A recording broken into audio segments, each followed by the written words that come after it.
O Evangelho de Lucas é o mais bem escrito de todos os evangelhos. Quando nós olhamos para o gênero literário dos evangelhos, quem escreve primeiro o evangelho é Marcos. O mesmo João Marcos, que é rejeitado pelo apóstolo Paulo, que vai ser missionário na Síria e depois em Alexandria. Este é o mesmo Marcos que escreve a primeira fonte do evangelho. Logo depois de Marcos, escreve Mateus. E logo depois de Mateus, Lucas. E Lucas usa as fontes de Marcos e Mateus como inspiração para a escritura do seu evangelho. Me parece que Lucas escreve para uma audiência diferente da qual escreveu Mateus e Marcos. Marcos e Mateus escrevem para uma audiência judaica cristã, que havia sido judia e que primariamente se reunia na igreja em Jerusalém, ou que frequentava aquela região, tanto de Jerusalém quanto da Judéia e quanto da Galiléia, ministérios os quais o próprio Senhor Jesus embarcou na sua ação ministerial naqueles 3 anos. E parece que Mateus e Marcos usam esta audiência como base para a escritura do seu evangelho. Lucas, no entanto, que escreve o evangelho no início dos anos 60 a 62. Ele escreve para uma audiência gentílico-cristã, ou seja, para aqueles que viviam fora dos arredores de Jerusalém, para aqueles que eram novos convertidos desse evangelho que avançava para todos os cantos que existia. Lucas escreve o seu evangelho a Teófilo. É uma narrativa a Teófilo. E existe aqui, entre os comentaristas, 2 vertentes de quem seria este Teófilo. Theo, em grego, significa Deus. Philos, amigo. Então, Teófilo seria um amigo de Deus, ou seja, qualquer pessoa que fosse amiga de Deus. Era uma carta genérica aos teófilos, aos amigos de Deus. Há uma outra vertente de comentaristas que ensina que talvez Teófilo fosse de fato uma pessoa, alguém a quem Lucas se dedicou exclusivamente a narrar detalhadamente o Evangelho. O que importa é que estas 2 correntes nos dão a base para aquilo que estamos fazendo nessa manhã. O Evangelho é para todos aqueles que são amigos de Deus. Quer seja pessoas específicas, como era Teófilo, na versão desses comentaristas, alguém que foi direcionado a receber uma carta narrando todo o Evangelho, ou seja, o Evangelho é uma revelação para o indivíduo, e também o Evangelho é uma revelação para todos, aqueles que creem em Jesus, para os teófilos, aqueles que são amigos de Deus, portanto, a igreja de Cristo, lavada e redimida no sangue de Jesus. O Evangelho é, portanto, a carta de amor de Deus ao seu povo, que revela essa graça infinita do Senhor, essa graça redentora, essa graça que transforma, essa graça que redime o ser humano. O Evangelho de Lucas é, então, uma grande narrativa. É a narrativa que começa com o nascimento de João Batista, quando este é anunciado, o anúncio do nascimento de Jesus, e logo depois que Isabel e Maria estão grávidas, o encontro entre Cristo e João Batista, ainda no ventre das suas mães. E este encontro é um encontro que produz adoração desde o início, quando tanto Isabel adora o Senhor pela obra que Deus fez na terra, quanto Maria adora o Senhor pela obra que Deus fez em sua vida e através da sua vida. E me parece que a partir de então, no nascimento de João Batista, a quebra do silêncio de Zacarias que estava mudo por conta da sua dúvida, volta a falar. João Batista cresce e começa a ministrar o batismo para o arrependimento, o nascimento de Jesus, Jesus no templo, até que no capítulo 3 nós temos o batismo de Jesus. Jesus é batizado por João Batista e ali há um encontro da Trindade, o Pai, o Filho e o Espírito Santo reunidos na terra. E naquele instante, há uma percepção clara de Lucas narrando o eterno tocando o temporal. O Filho o Espírito em forma daquele pássaro, daquela pomba, e as palavras do Pai dizendo: este é o meu Filho amado, em quem eu tenho muito prazer, em quem eu me comprazo. Cheio do Espírito Santo, o Senhor Jesus é impelido pelo Espírito ao deserto, e por 40 dias ele é tentado por Satanás. Satanás o tenta de 3 formas, que são os pecados que nós mesmos somos tentados hoje em dia. Jesus é tentado no pecado da trivialidade. Transforme essas pedras em pães. Um milagre muito comum para Jesus. Talvez dos milagres todos de Jesus, o que ficasse mais evidente, o seu poder sobre as coisas. Segundo lugar, o milagre ou a tentação pelo poder. Satanás mostra a Jesus todos os reinos deste mundo. E ele diz: todo o poder dos reinos deste mundo serão seus, se prostrado me adorares. É o pecado do poder. A terceira tentação, uma tentação muito comum nos tempos que nós vivemos hoje, nos tempos do Facebook, nos tempos midiáticos, nos tempos da exposição demasiada da mídia, o pecado da fama. Quando Jesus é levado ao alto daquele pináculo, e Satanás então sugere: se atire daqui, para que todos observem os seus anjos o aparando. E quando eles perceberem, as pessoas perceberem que você não caiu, mas foi sustentado pelos anjos, você será o mais conhecido dos homens de Jerusalém. Às 3 tentações, o Senhor Jesus responde com a palavra de Deus. Quando então, cheio do Espírito Santo, o Senhor o impele para a Galileia. E o Senhor Jesus começa a pregar o evangelho do reino de Deus seriamente na Galileia. Ele ensinava as boas novas do reino de Deus em todas as sinagogas e era glorificado por todos. De propósito, ele volta a Nazaré. O Senhor Jesus é de Nazaré. A pequena e insignificante Nazaré nasce em Belém, mas é criado em Nazaré. Jesus, o Nazareno. E ele ensina naquela insignificante sinagoga, daquela insignificante cidade, naquele momento que seria historicamente insignificante, não estivesse Jesus naquele lugar. Propositalmente ele abre o livro de Isaías no capítulo 61.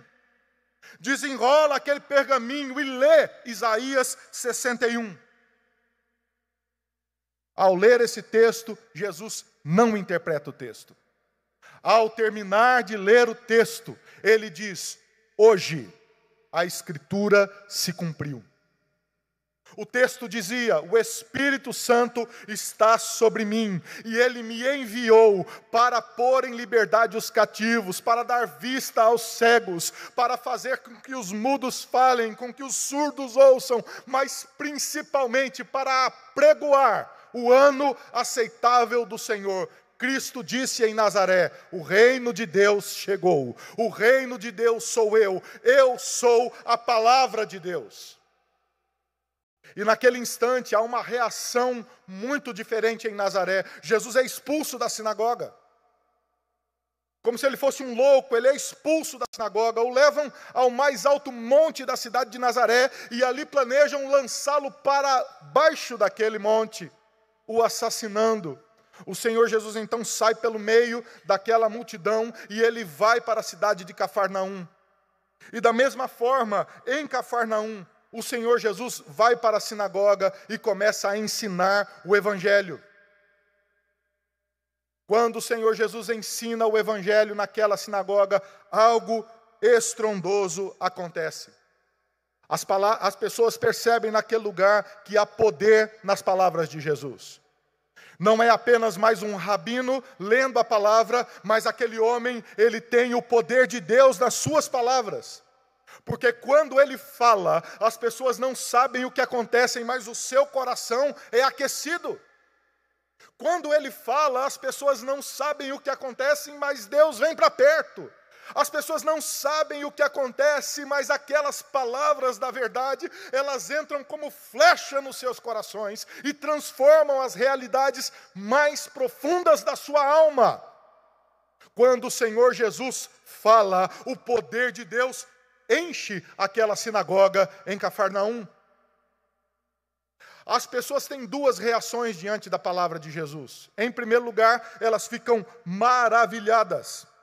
O termo grego aqui significa espantadas. Elas ficam espantadas, surpresas. Elas foram surpreendidas por algo que elas não esperavam, ficaram chocadas. Diferentemente das reações normais, elas estavam arrematadas pela palavra de Deus. É como um ataque surpresa. É um ataque de um exército que você não esperava e que atacou você de surpresa. E desferiu um golpe que você não esperava. Era assim que elas se sentiam naquele lugar. Eles nunca esperavam ter ouvido um ensino como aqueles. E logo no meio da pregação, diz o texto da palavra de Deus, que um endemoniado grita no meio da reunião. E geralmente isso gera muito pavor, porque as pessoas não sabem o que fazer em situações extremas. É uma situação que foge do controle emocional e racional das pessoas. Não há o que fazer diante daquele surto espiritual. Os rabinos não sabiam o que fazer.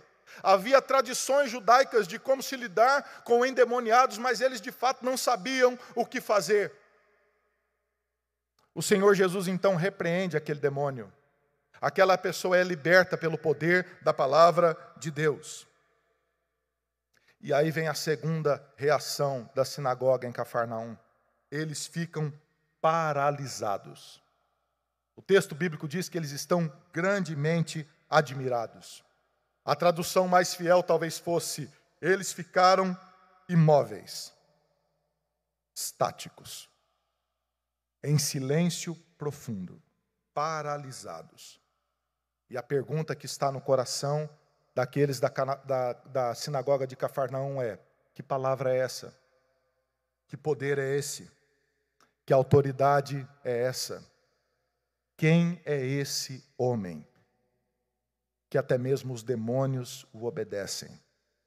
E que quando ele fala, o meu coração se aquece e eu quero ir para perto de Deus. Queridos, a palavra de Deus não ensina apenas o que Jesus diz. A palavra de Deus também ensina o que Jesus faz. E mais do que entender o que esse texto diz, é importante entender o que esse texto faz. E o que Jesus faz através da sua palavra.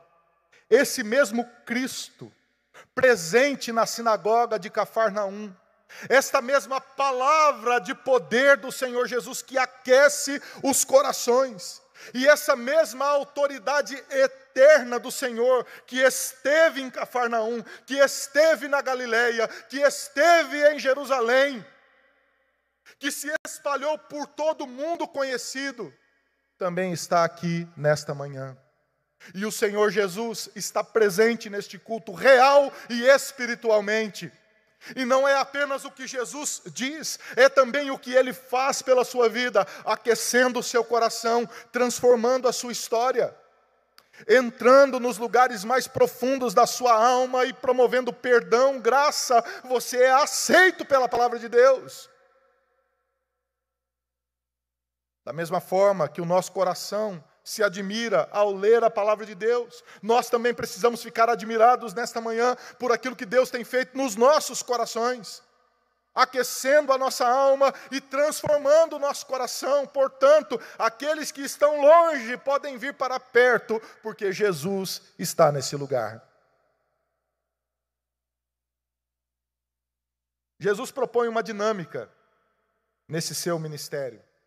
E esse texto da cura da sogra de Pedro, que é um texto tão pouco pregado, uma história muito conhecida, mas um texto talvez pouco pregado, revela a dinâmica do ministério de Jesus, que deve ser a dinâmica de vida de todo filho de Deus e a dinâmica de vida de toda a igreja de Cristo Jesus. A primeira dinâmica do texto está no versículo 38, da sinagoga para a casa. O texto diz: deixando ele a sinagoga, se você puder manter a sua Bíblia aberta, eu vou expor o texto a partir de agora. Deixando ele a sinagoga, foi para a casa de Simão. O movimento de Jesus aqui é interessante. O texto demonstra que ele para de ensinar. Ele deixa de ensinar na sinagoga e foi direto para a casa de Pedro. A palavra aqui, deixando, o verbo deixar aqui, é sinônimo em grego do verbo levantar-se. Em outras traduções, que não a revista e atualizada, talvez esteja aí na sua Bíblia, levantando-se foi para a casa de Simão Pedro. Quando ele se levanta, é sinal que ele deixou de ensinar, porque os rabinos ensinavam assentados. Assentando-se, ensinava. Levantando-se, foi embora. Ou seja, quando ele se levanta, é sinal de que o ensino terminou. E me parece que ele sai direto da sinagoga para a casa de Pedro. É esse movimento da sinagoga para a casa, do templo para a casa. Tudo o que acontece no templo deve também acontecer em casa. Ou seja, há uma continuidade da ação de Cristo, e tudo aquilo que Cristo faz na sinagoga, ele faz também em casa. Ele vai para a casa de Pedro, querido, e você precisa se lembrar, juntamente comigo aqui nessa manhã, que Pedro ainda não foi chamado como discípulo de Jesus. Pedro é alguém comum. Ele ainda não foi convidado por Cristo, na narrativa de Lucas, para ser um dos seus discípulos. Quem é Pedro? Pedro é irmão de André. Pedro é nascido em Betsaida, na pequena Betsaida, filho de pescadores, ele e seu irmão também pescadores, sócios de João e Tiago, que são filhos de Zebedeu, todos eles pescadores. Eles não vivem mais em Betsaida, agora eles vivem em Cafarnaum, e eles têm essa pequena empresa de pesca. Pedro é um homem rude, é um homem simples. Pedro é um homem iletrado. Pedro é um homem que tem um temperamento complicado. Pedro, se fosse para ser escolhido ele como apóstolo de Cristo, não seria por seu temperamento e não seria por seus méritos. E nem por sua capacidade intelectual, muito menos por sua eloquência. Pedro é alguém que necessita de ajuda, é alguém normal, simples, rude. E me parece que o Senhor Jesus investe na vida de Pedro antes mesmo de qualquer resultado ou antes mesmo de qualquer probabilidade. Cristo viu em Pedro algo que ninguém viu. O Senhor Jesus caminha com Pedro antes de Pedro caminhar com Jesus. E investe em sua vida, e percebe em sua vida a graça de Deus, e me parece que a presença de Jesus muda a vida de Pedro completamente. E Pedro se transforma de um simples e rude pescador num dos apóstolos de Cristo que mais avançou a igreja no primeiro século. Eu fico pensando, quando leio Atos, no capítulo 2, logo após o Espírito Santo encher o coração da igreja, quando Pedro se levanta para pregar o Evangelho, e ele se levanta juntamente com os 11, e ali está um homem simples que foi transformado pela graça, e ele proclama o Evangelho com autoridade. E quando ele prega o Evangelho, milhares de pessoas entregam seu coração a Cristo naquela manhã. Não é porque era Pedro, era Cristo em Pedro. Não é porque era Pedro, mas era o Espírito Santo usando a vida de Pedro. E da mesma forma, querido, é com você e comigo, na nossa história e na nossa vida. O Senhor, pela graça, nos transforma. O Senhor, pela graça, muda o contexto da nossa história. O Senhor, pela graça, nos chama para sermos todos pescadores de homens. O Senhor, pela graça, também nos visita e também muda a dinâmica da nossa vida. E você também pode ser usado por Deus, da mesma forma que Pedro foi. Jesus faz esse movimento da sinagoga para a casa de Pedro. É o mesmo movimento de Atos 2.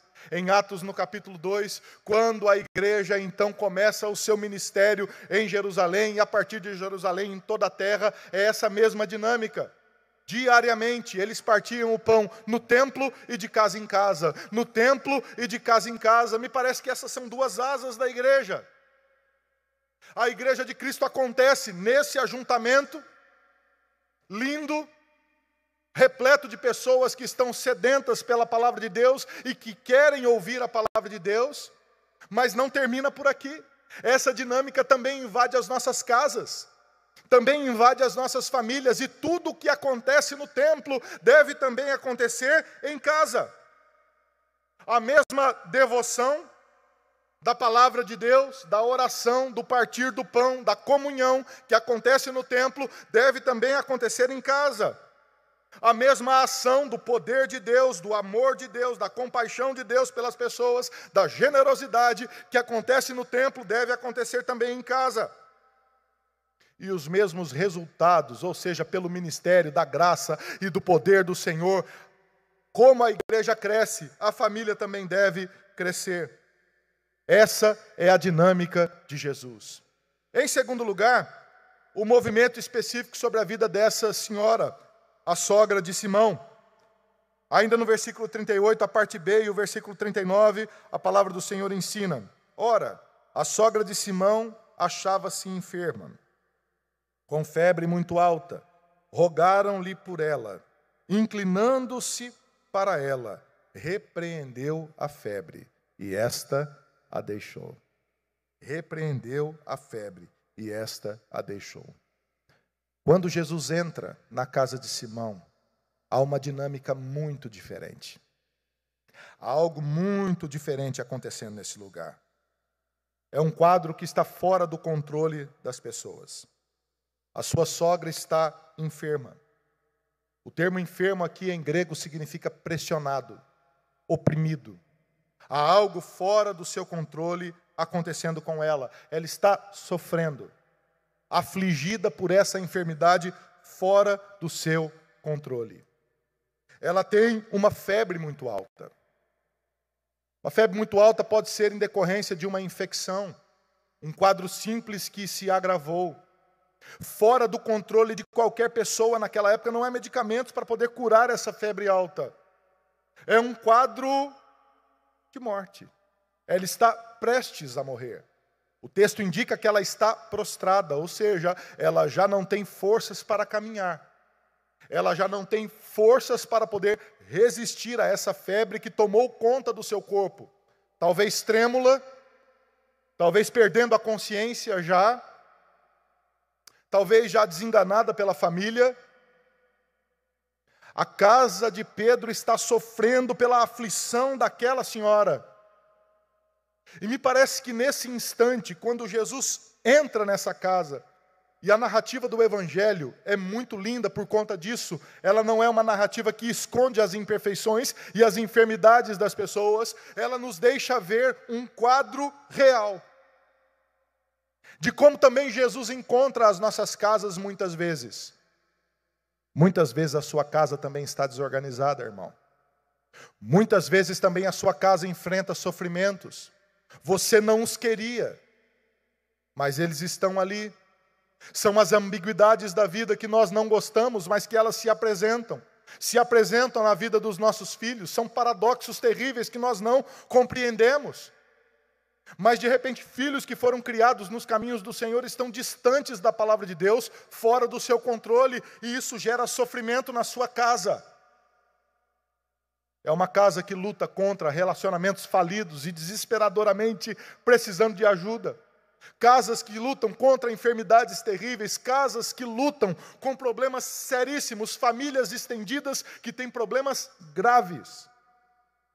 E muitas vezes, amados, nós lutamos para apresentar a nossa família perfeita, quando o que Jesus quer fazer é o contrário. Ele quer nos encontrar em nossa imperfeição.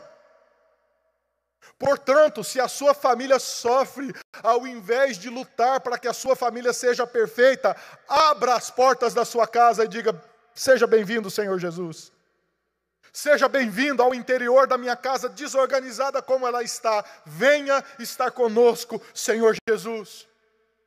O Senhor Jesus, Ele não deixa de entrar em ambientes complicados, porque pela graça, Ele caminha sobre o caos humano e coloca ordem sobre esse caos humano pela sua palavra de poder. Foi isso que aconteceu nesse lugar.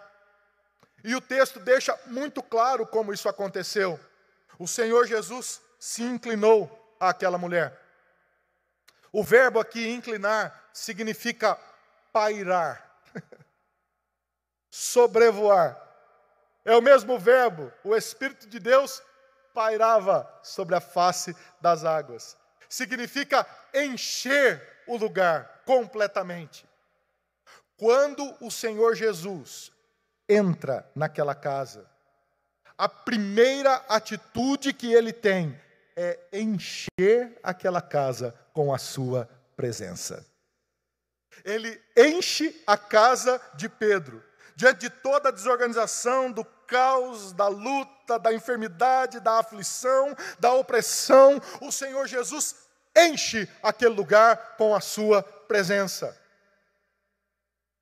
O texto diz que ele olhou para aquela mulher, ele se inclinou a ela, e de repente, alguém que estava desenganado, alguém que estava prestes a morrer, prostrado naquela cama, difícil de sair daquela situação, teve diante de si a atenção do Senhor do universo. Os olhos de Deus viram aquela mulher. Querido, o que você precisa na sua vida é justamente isso. Você não precisa de mais nada do que você já tenha. Você precisa dos olhos de Deus olhando para a sua vida. Você precisa da atenção do Senhor olhando para o interior da sua casa, para o interior da sua vida, para o interior do seu coração, para a vida dos seus filhos, para as dificuldades que você enfrenta, para os dramas que você enfrenta na vida. Perceba, Jesus já o viu. E quando os olhos de Deus estão sobre você, quando o Senhor Jesus se inclinou sobre você, a presença de Deus já encheu a sua vida. E quando a presença de Deus enche a nossa vida, todo mal é repreendido pelo poder de Jesus. É isso que o texto diz. O Senhor Jesus se inclinou a ela, repreendeu a febre. Ele trata do problema. Ele repreende aquela enfermidade para mostrar o quê? Que ao reprovar o problema, Ele tem autoridade sobre todas as coisas na face da terra. O Senhor Jesus tem todo o poder. O que é o seu problema diante do poder de Jesus, querido? O que é as crises, ou o que são as crises que você enfrenta na vida diante do poder do Eterno? Diante da presença santa e eterna do Espírito Santo de Cristo sobre as nossas vidas. E Ele a curou. A palavra de Jesus a curou. A presença de Jesus, querido, ela inaugura novos estágios na nossa vida. Antes ela era enferma, agora ela está curada. Antes prostrada, agora de pé. Antes desenganada, agora viva. Antes triste, agora feliz. Antes não sabia o que estava acontecendo, agora tem noção da presença de Deus na sua vida. Nós não gostamos muitas vezes das coisas que acontecem na nossa vida, mas a nossa vida é marcada pelo pecado. Há famílias que enfrentaram o divórcio, a violência, o abandono, tantos outros problemas. Há famílias que foram quebradas, que os pais se casaram novamente, formando uma nova família. Filhos de diversos casamentos que agora convivem juntos nesta mesma família. E que têm que compartilhar a mesma vida, o mesmo orçamento, a mesma dinâmica. E compreender agora uma história diferente. Há pessoas que foram ameaçadas e sofrem por conta do desemprego. por conta dos dramas que alcançaram a sua casa, por conta de traumas e lembranças malquistas em sua alma, e histórias que são difíceis até mesmo de ouvir. Essas pessoas precisam da visita de Jesus. Elas precisam desse poder do eterno que enche a vida, que enche o coração, que enche a casa, que enche da sua presença, que cura os corações e que muda o estágio da vida. E alguém que antes era enfermo pode dizer hoje: eu fui curado em nome de Jesus.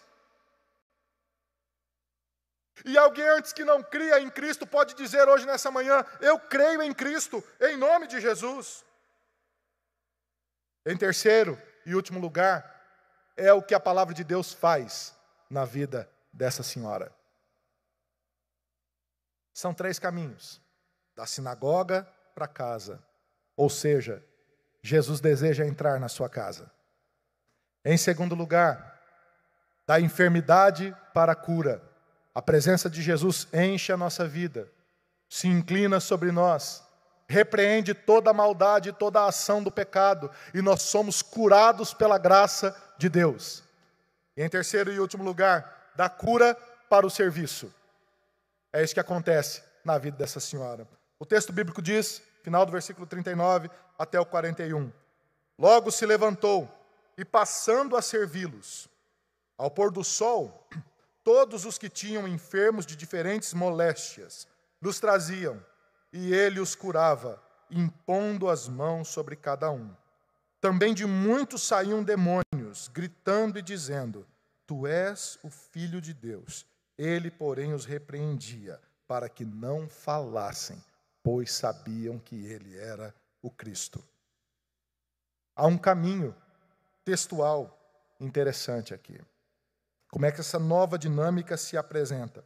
São 3 estágios diferentes. O tempo, a condição e a tarefa. O tempo, a condição e a tarefa. Qual é o tempo? O texto diz: imediatamente. A palavra que logo se levantou significa imediatamente ela se levantou. Estava curada. Ela não precisava mais estar deitada. Imediatamente ela se levantou. A ação de Jesus é assim. Ela muda as nossas vidas imediatamente. É Zacarias que estava mudo, que não falava, mas quando João Batista nasce, imediatamente ele fala. Ele fala para nunca mais ser mudo. É aquele paralítico que estava enfermo, que foi descido numa maca ao meio da sala, quando Jesus pregava o evangelho em Cafarnaum, e que quando Jesus diz: levanta, toma o teu leito e volta para a tua casa, o texto diz: imediatamente. Não demorou um segundo, imediatamente ele se levantou, pegou o leito dele e foi embora. É a mulher de fluxo de sangue, que há 12 anos lutava contra aquela enfermidade. Há 12 anos ela gastou todo o dinheiro que tinha, ela foi a todos os médicos que poderia ter ido, ela fez tudo que poderia fazer, estava enferma. E ela se encontra com o Senhor Jesus, aos seus olhos casualmente, toca nas orlas da veste de Cristo Jesus, sem que esse o percebesse na sua compreensão. O texto diz que ela foi curada imediatamente. Imediatamente. Perceba, querido, que o tempo de Deus é fundamental para que você viva um novo estágio na sua vida. E para que você viva esse novo tempo em sua vida, você precisa entender o que Deus fez em você. Se você é crente em nome de Jesus, se levante imediatamente para uma nova vida. Para uma nova vida, em um novo momento em que você não é mais enfermo. Você foi curado pela graça de Jesus, por suas pisaduras nós fomos sarados. Nós somos a igreja de Cristo, o povo mais feliz da terra. Nós somos a igreja de Cristo, a esperança para o mundo. Nós somos a igreja de Cristo, o farol que ilumina a graça de Deus para todas as nações. E muitas vezes nós olhamos para a situação difícil do nosso país e ficamos desesperados. Olhamos para a situação econômica do nosso país, ficamos preocupados. Olhamos para os rumos da nossa nação, ficamos desesperados. Olhamos para a pobreza no Brasil, para a desigualdade social, e esse é um mal tão grande que nos aflige, nós não sabemos o que fazer. Querido, em nome de Jesus, perceba, o Senhor Jesus plantou a igreja na terra, para que a igreja fosse luz para as nações. À medida que os governos deveriam olhar para a igreja de Cristo Jesus e saber o que fazer, porque esta igreja representa Deus na terra.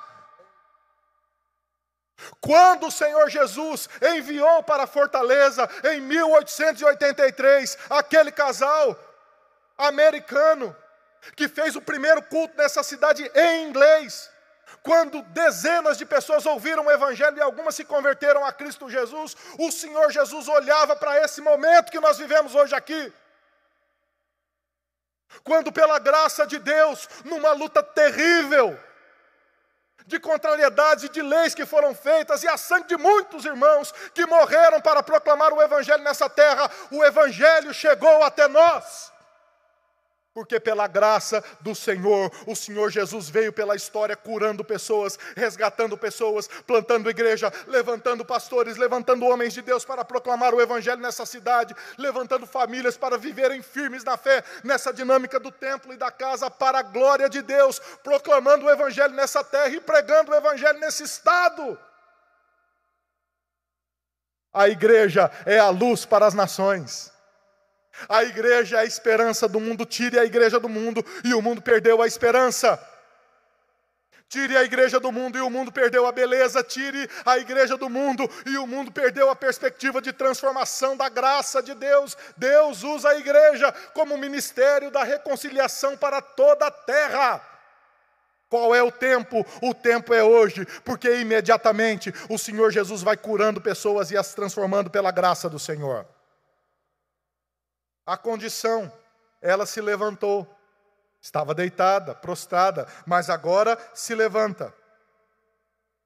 Isso é um segundo sinal de que a presença de Jesus levanta as pessoas. A presença de Jesus, eu vou repetir, querido, a presença de Jesus levanta as pessoas.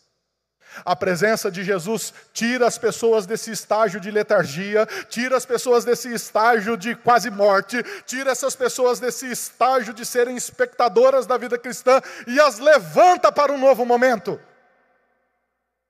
Deus deseja usar todos os seus filhos. Todo filho de Deus precisa ter um ministério, querido. Todo filho de Deus precisa estar envolvido na reconciliação de pessoas. Todo filho de Deus é chamado para viver esse novo momento da graça de Deus. O tempo é hoje, a tarefa é urgente, o momento é especial e você e eu precisamos nos levantar em nome de Jesus. Você foi salvo pela graça, Cristo está em você e esse ministério da reconciliação opera em sua vida. Tome uma decisão nessa manhã de se levantar em nome de Jesus. E de servir ao Senhor com tudo que você é, com tudo que você tem e com tudo que você pode. E Jesus irá usar a sua vida para a transformação de muitas pessoas. Em último lugar, a tarefa. Isso é a coisa mais impressionante desse texto para mim. A vida da sogra de Pedro não mostra apenas um milagre de Jesus, de curar alguém que teve febre. Jesus fez muitos milagres. Muitos milagres. O importante desse texto não é a cura física, mas é o que a ação de Jesus fez na vida dessa mulher. Você concorda comigo? Porque ela poderia ter sido curada. E a sogra de Pedro foi curada e foi para a praia. Concorda comigo ou não? Ela foi curada e foi visitar a sua cunhada. A sogra de Pedro foi curada e postou uma foto no Facebook. Jesus me curou. Pronto. Ela foi curada e aquela cura não promoveu absolutamente nada. Não é o caso. Ela foi curada e passou a servir. É isso que Cristo faz. Ele nos levanta, Ele nos cura e Ele nos leva a servi-lo para a glória do seu nome. A cura não é o fim. O relacionamento com Jesus é o fim. E ela passa a servir as pessoas da sua casa e todas as outras pessoas que vêm até Jesus para serem também curadas. Terminando. Qual é o tempo que você vive em sua vida, querido? Qual é o tempo que você vive em sua vida? É um tempo de luta? É um tempo de dúvidas? É um tempo de perguntas sérias que você tem feito a Deus? É um tempo de desajustes, de casa desorganizada, como estava a casa de Pedro? Eu quero propor nessa manhã que você perceba que Jesus está aqui para dar a você um novo tempo, um tempo de transformação para a glória de Deus. Esse novo tempo se dá porque Jesus já conferiu a você uma nova condição. Você foi curado em nome de Jesus. E se você não foi, você pode dizer: Senhor Jesus, cura a minha vida. Assim como o Senhor abriu os olhos daquela mulher, abre também a minha vida. E se você não conseguir, tudo bem. Você pode confiar no nome de Jesus, porque é Ele quem tem todo o poder, não é você e nem eu. E você pode fazer um compromisso nessa manhã de se levantar para um novo tempo e de começar a servir as pessoas que estão ao seu redor, a começar pela sua casa, a começar pelos seus amigos, a começar pela igreja em que você serve a Cristo.